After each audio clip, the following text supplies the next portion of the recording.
émission spéciale consacrée aux droits de l'homme en Europe. Et pour assurer cette émission, Bertrand Favreau, président de l'Institut des droits de l'homme des avocats européens, nous fait l'honneur de nous accompagner. Bonjour Bertrand, tout d'abord merci d'être avec nous. Vous êtes également le fondateur du prix Ludovic Trarieux, qui a été pour la première fois décerné à Nelson Mandela en 1984 et dernièrement remis à Fethi Terbil, qui est aujourd'hui le ministre de la Jeunesse, des Sports et de la Société civile en Libye. Bonjour Amalia, bonjour Adjira. Le prix dont vous parlez, donc un prix qui est réservé à un avocat dans le monde depuis maintenant plus de 25 ans et qui cette année a été attribué à Fethi Terbil, non pas parce qu'il est ministre de la Jeunesse, des Sports et de la Société civile, non pas parce qu'il était membre du Conseil national de transition, mais parce qu'il était avocat et qu'il a dénoncé depuis 1996 les massacres qui étaient réalisés notamment dans les prisons par le régime de Kadhafi. Il s'est battu, il a introduit des recours et il a été 7 fois en prison pour ça. C'est donc pour ce rôle, à une époque où il était pratiquement seul, qu'il a été distingué. Yo creo que la lucha que él llevó. J'avais la confirmation de la ressemblance de nos points de vue.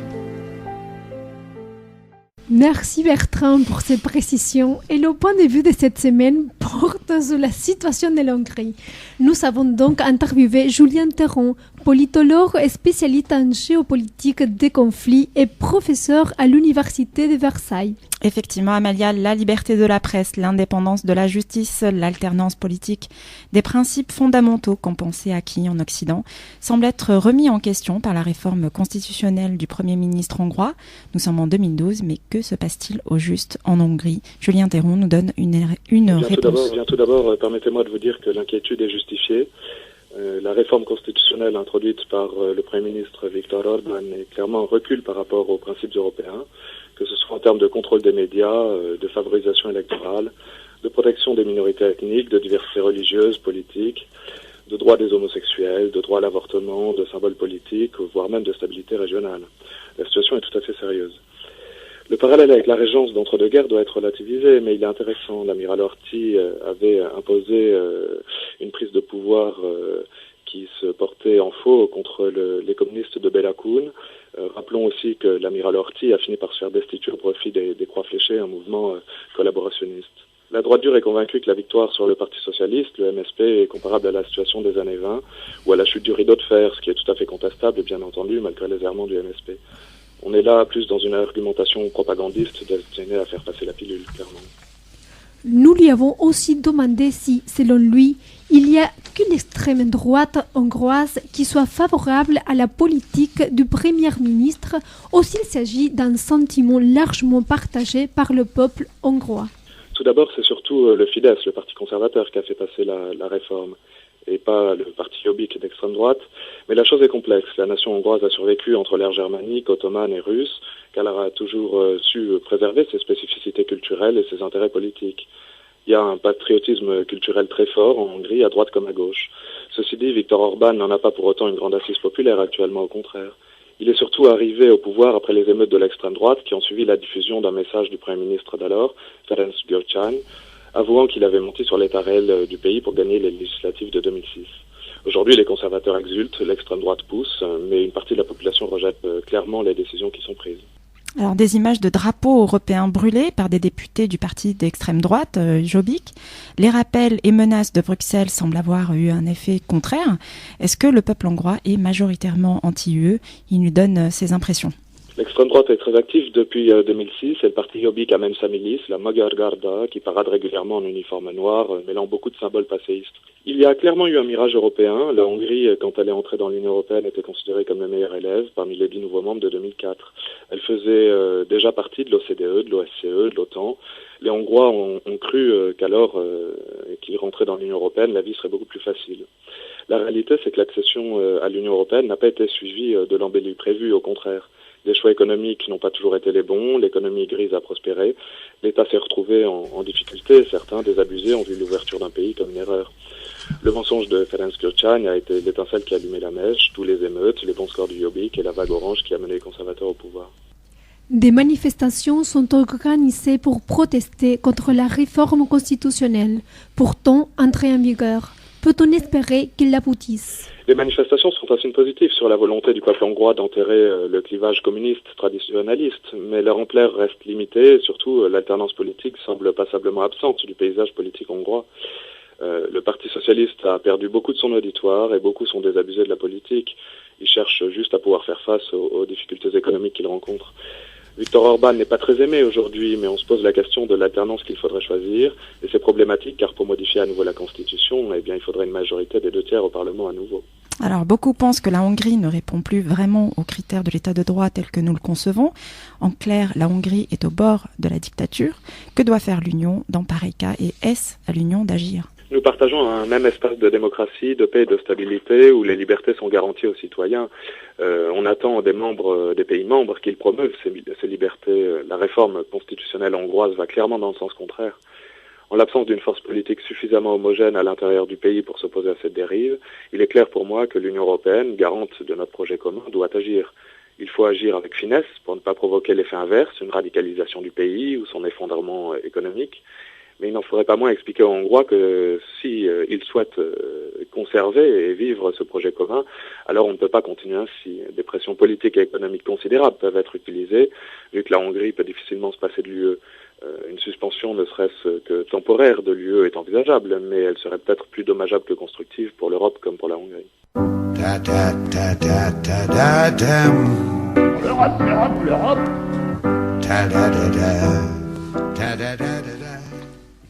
Alors Bertrand Favreau, quels sont les instruments de l'Europe lorsque c'est le suffrage national qui met en place un régime autoritaire ?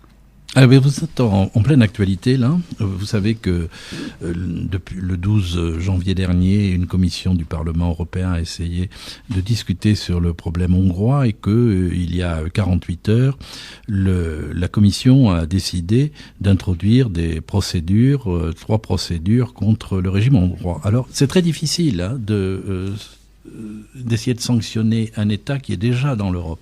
Parce qu'il y a, pour être membre de l'Union européenne, ce que l'on appelle une conditionnalité politique, que l'on peut vous opposer pendant très longtemps lorsque vous êtes candidat.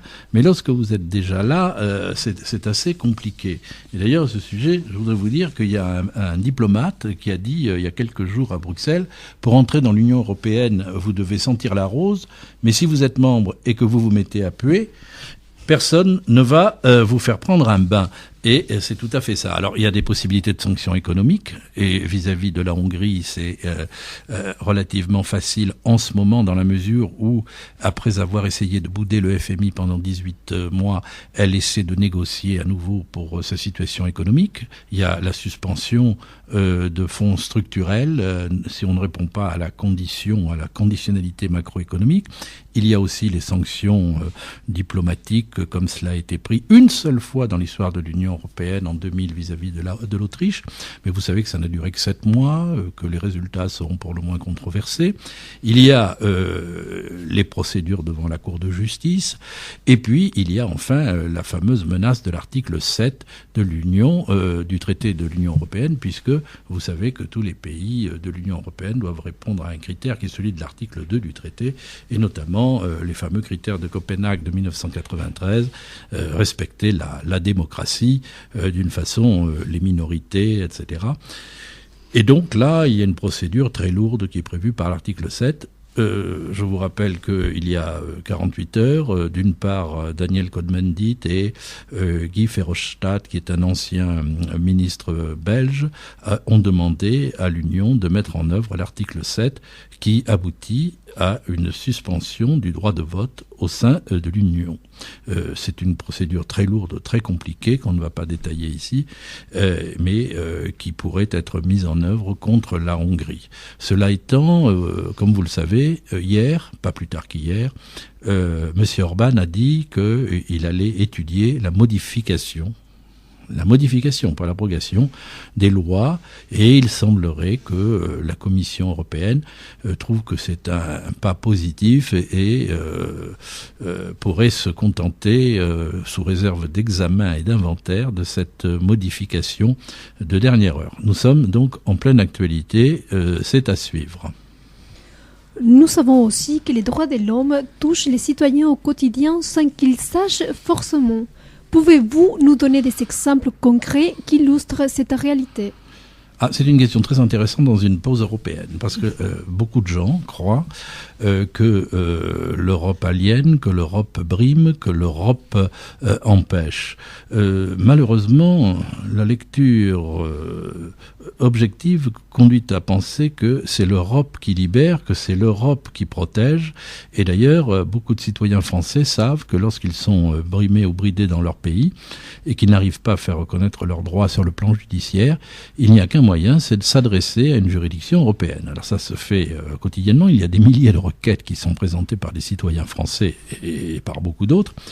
Il y a actuellement, pour revenir à la question précédente et servir de transition un peu retardée, 8000 recours qui sont arrivés depuis le 15 décembre de la part d'anciens magistrats, notamment hongrois, qui ont été mis à la retraite d'office à 62 ans pour faire partir tout ce qui pouvait être hostile à la dérive autoritaire du gouvernement actuel. Et la Cour ne sait pas comment gérer 8000 requêtes qui sont à peu près les mêmes et qui consistent à invoquer les droits de la Convention européenne et notamment les droits de l'article 8 ou les droits du protocole numéro 1 sur le droit au respect des biens pour gérer tout cela. Donc, il y a beaucoup de Français qui font respecter leur vie privée après des échecs judiciaires répétés devant les juridictions françaises, devant la Cour européenne de Strasbourg. Et je précise que maintenant, par le biais de l'applicabilité de la Charte des droits fondamentaux en vertu du traité de Lisbonne, il y a, dans des conditions procédurales dont il faut convenir qu'elles sont difficiles, puisque c'est le plus souvent par voie de questions préjudicielles, donc incidentes, des droits nouveaux, notamment le droit des handicapés, des droits économiques et sociaux, qui sont invoqués devant l'autre Cour européenne, c'est-à-dire la Cour de Luxembourg, qui est la Cour de justice de l'Union européenne. Et il y a eu à peu près depuis l'entrée en vigueur du traité de Lisbonne 50 décisions de la Cour de Luxembourg qui font référence aux droits fondamentaux de la Charte, qui donc n'ont pas été analysés, respectés comme il le fallait par des gouvernements ou des États membres de l'Union. Donc il y a une protection supplémentaire, peut-être subsidiaire mais supplémentaire, et donc une réalité incontestable que tous ceux qui la pratiquent connaissent. Et pour finir, en mai aura lieu un événement fondamental pour la France. Quelle place, selon vous, prendra l'Europe dans ces élections ? Alors, quitte à vous choquer, je crois que la place de l'Europe sera subliminalement centrale. Elle l'est dans la discussion politique, qu'on le veuille ou non. La première lecture... c'est non, l'Europe n'intéresse pas les Français, ils ont des soucis immédiats beaucoup plus graves, mais beaucoup plus contingents, le chômage, la crise, etc. Mais tout ça, ce sont, que l'on le veuille ou non, des questions européennes, et tout le débat entre les partis extrêmes, le débat entre ce qu'on peut appeler les gros candidats, c'est-à-dire ceux qui ont toutes les chances de se retrouver au second tour, sera indirectement un débat où l'Europe sera en cause, que l'on soit pour ou que l'on soit contre. Sans le dire ou en le disant, on accusera l'Europe, on implorera l'Europe, on invoquera l'Europe, on attendra une solution de l'Europe. Et si vous décryptez le discours politique, notamment sur ce que l'on appelle la crise de la dette, de la dette souveraine, c'est uniquement un discours européen. D'ailleurs, personne n'attend une solution interne, et vous constaterez que les médias, notamment, vivent au rythme des sommets, des nouvelles réunions, qui sont une ponctuation ou une respiration de cette vie. Et pourquoi ? Parce que on attend tout de l'Europe. Ne serait-ce que pour, d'ailleurs, l'accuser de tous les maux, parce que le succès attendu n'est pas au rendez-vous. Mais manifestement, sans aller chercher ceux qui veulent sortir de l'euro ou de l'Europe, le discours, les thèmes et les Français, sans le savoir, voteront pour ou contre l'Europe le 22 avril.